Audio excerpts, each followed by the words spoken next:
नाज़रीन इकराम, कतर के ऊपर इसराइली जारहीत के बाद जो अरब इस्लामी ममालिक का इजलास हुआ था उसका एलामिया जारी कर दिया गया है। ऐसा इजलास जिसमें इस्लामी इस्लामी ममालिक के सरबराहान इकट्ठे हुए थे, जिसमें एक एटमी मुल्क का सरबराह भी शामिल था। लेकिन नाज़रीन इकराम, इस इजलास का जो एलामिया जारी किया गया है उसको देखकर इसराइल के पांव तले जमीन निकल गई। जी हाँ नाज़रीन इकराम, इस एलामिया में तीन अहम तरीन चीजें जो है वो बयान की गई है। इस एलामिया का जो पहला नुकता है वो ये है कि तमाम इस्लामी इस्लामी ममालिक ने फैसला किया है अगर इसराइल आइंदा किसी भी इस्लामी मुल्क के ऊपर हमला करेगा तो तमाम इस्लामी ममालिक जो मुश्तरका तौर पर इसराइली इकदाम की मजम्मत क्या करेंगे मजबूती के साथ।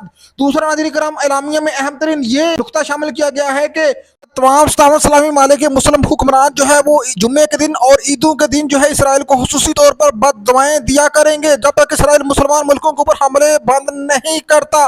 तीसरे नाज़रीन इकराम, अहम तरीन ये फैसला किया गया है कि अगर इसराइल आंदा किसी अमीर इस्लामी मुल्क के ऊपर हमला करता है तो दोबारा से अरब इस्लामी कंट्रीज का हंगामी इजलास बुलाया जाएगा। लेकिन अगर इसराइल मुसलसल मजलूम फलस्तीन के ऊपर हमले करता रहता है तो कोई बात नहीं।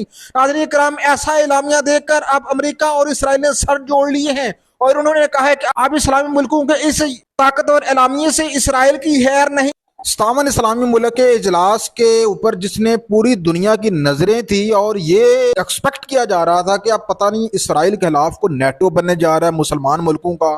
अब इसराइल के खिलाफ तमाम मुसलमान मुल्क जो है वो मुतहद हो चुके हैं। इसने खसूसी तौर पे अरब ममालिक को जो कि नींद में सोए हुए थे अब शायद वो नींद से उठ चुके हैं। तो इसराइल ने अमेरिका के एक करीबी साथी कतर को भी नहीं छोड़ा। तो नाज़रीन कराम, हम सब मिस्टेक में थे, ऐसा कुछ भी नहीं है। अरब इस्लामी मुल्क जो है वो अभी नींद से नहीं उठे। जब तक ग्रेटर इसराइल के ऊपर बाकायदा अमल नहीं होता ये लोग नींद से नहीं उठेंगे। ये तो आपको मैंने बता दिया कि ये इस इजलास का एलामिया मजम्मत से बढ़कर कुछ नहीं। और इस इजलास में जो एक और अहम तरीन बात की गई वो ये की गई कि गजा में जंगबंदी के हवाले से अमेरिका की जो कोशिशें हैं उसकी हमायत की गई। गजा में जंगबंदी की अमेरिकी कौन सी कोशिशें हैं? गजा को तबाह कर रहा है इसराइल। और जब आप तमाम इस्लामी मालिक दोहा में बैठे हुए थे, सेम टाइम अमेरिका के सेक्रेटरी हार्जा जो है मार्को रोबियो वो यरूशलेम बैठे हुए थे, इसराइल के पास बैठे हुए थे, इसराइल को कह रहे थे कि हम तुम्हारे सामने, तुमने घबराना नहीं है। मतलब वो इसराइल जो जिसने गजा को तबाह कर दिया है, फलस्तीनी की नस्ल कशी में वो सबसे आगे है, उसको हमेशा बचाने के लिए अमेरिका आता है। तो फिर तुम लोग किस बुनियाद के ऊपर अमेरिका का नाम जो है वो शामिल कर रहे हो इलामी के अंदर कि जी हम गजा में जंगबंदी के वाले से जो अमेरिका की कोशिशें हैं उसकी हम हमायत करते हैं। इससे तो वाजह होता है कि आप लोग जो है डरते हो।